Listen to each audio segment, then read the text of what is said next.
ચાલો આજે ગણિતના એક એવા સવાલનો જવાબ શોધીએ જે દેખાવમાં તો એકદમ સીધો સાદો લાગે પણ સારા લોકોને ગૂંચવી નાખે છે. સવાલ છે, શૂન્ય એટલે કે આપણો ઝીરો એ સમસંખ્યા છે કે વિષમ? તો સવાલ બહુ સિમ્પલ છે.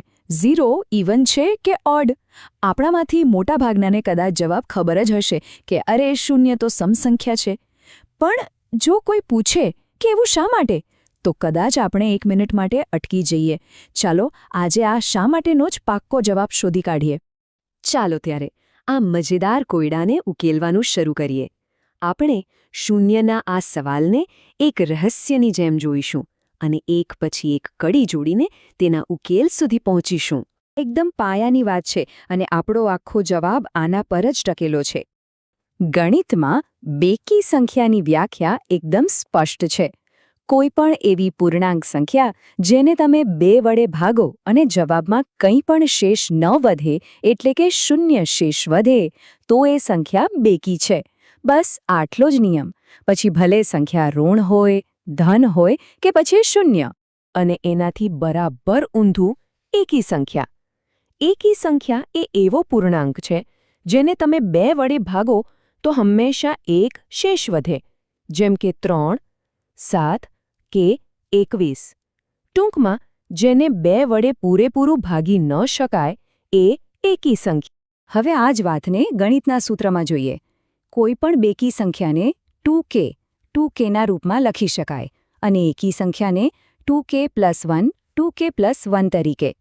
અહીંયા સૌથી અગત્યની અને મજાની વાત છે આ કે કોઈ પણ પૂર્ણાંક સંખ્યા હોઈ શકે છે, પોઝિટિવ, નેગેટિવ અને હા, શૂન્ય પણ. આ નાનકડી વાત જ આપણા આખા કોયડાનો જવાબ છુપાવીને બેઠી છે. તો હવે બધું સ્પષ્ટ થઈ જશે. ચાલો આને 4 સહેલા સ્ટેપમાં જોઈએ. પહેલું, આપણો નિયમ છે કે બેકી સંખ્યા 2k જેવી હોવી જોઈએ. બીજું, હવે આપણે શૂન્યને આ નિયમની કસોટી પર ચકાસીએ. શું એવો કોઈ પૂર્ણાંક k છે જેના માટે શૂન્ય બરાબર 2k થાય? ત્રીજું, અને અહીં જ જવાબ છે. હા, બિલકુલ છે. જો આપણે kની જગ્યાએ શૂન્ય મૂકીએ તો 2 ગુણ્યા 0 બરાબર 0 થાય છે. સમીકરણ એકદમ ફિટ બેસે છે. અને આના પરથી આવે છે આપણું છેલ્લું પગલું, આપણો નિષ્કર્ષ. કારણ કે શૂન્ય બેકી સંખ્યાની ગાણિતિક વ્યાખ્યામાં બરાબર બંધ બેસે છે, તે 100% એક બેકી સંખ્યા છે. જોયું? કેટલું સરળ હતું?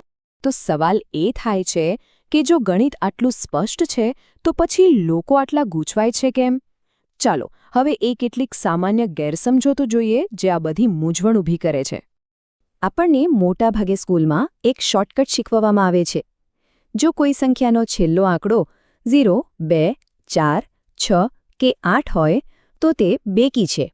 હવે આ નિયમ ખોટો નથી, એ સાચો છે, પણ એ મૂળ વ્યાખ્યા નથી. એ તો મૂળ વ્યાખ્યાનું પરિણામ છે. સાચી વ્યાખ્યા તો 2 વડે ભાગી શકાય એ જ છે. પણ આપણે બધા આ શોર્ટકટને જ સાચો નિયમ માની લઈએ છીએ અને બસ ત્યાંથી જ બધી ગૂંચવણ શરૂ થાય છે. રીના ઝાચકિસ નામના એક સંશોધકે પોતાના અભ્યાસમાં જોયું કે ઘણા વિદ્યાર્થીઓ, અને નવાઈની વાત તો એ છે કે ભવિષ્યમાં શિક્ષક બનનારા લોકો પણ સમસંખ્યાને તેના છેલ્લા આંકડા સાથે જોડે છે, 2 વડે ભાગાકારના નિયમ સાથે નહીં. આના પરથી ખબર પડે કે આ ગેરસમજ કેટલી ઊંડી અને સામાન્ય છે. એ જ અભ્યાસમાં એક બીજી મજેદાર ગેરસમજ પણ સામે આવી.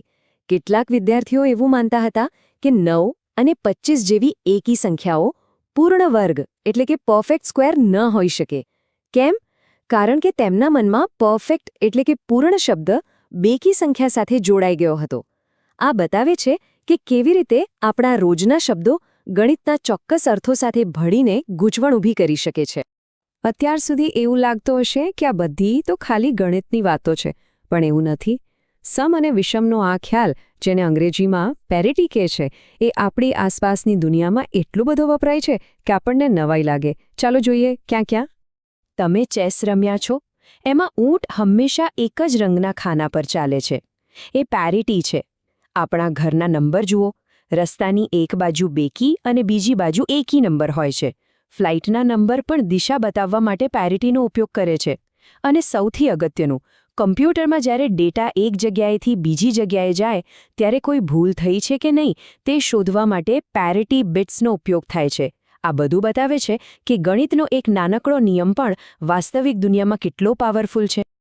ચાલો હવે જ્યારે આપણે આ વિષયમાં આટલા ઊંડા ઉતર્યા જ છીએ તો એક નવી અને રસપ્રદ વાત પણ જાણી લઈએ.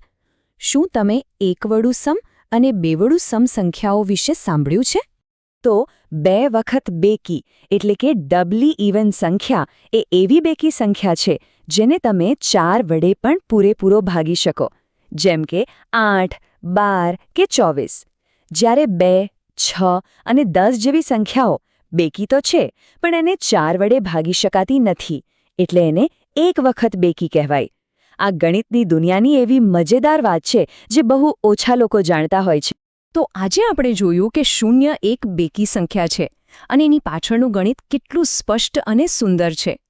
આ આપણને એક મોટા સવાલ પર લાવીને મૂકે છે. આપણા રોજિંદા જીવનમાં દેખીતી રીતે સરળ લાગતા એવા બીજા કયા નિયમો છે જેની પાછળ આવું જ ઊંડું અને રસપ્રદ ગણિત છુપાયેલું હશે? વિચારવા જેવો સવાલ છે, ખરું ને?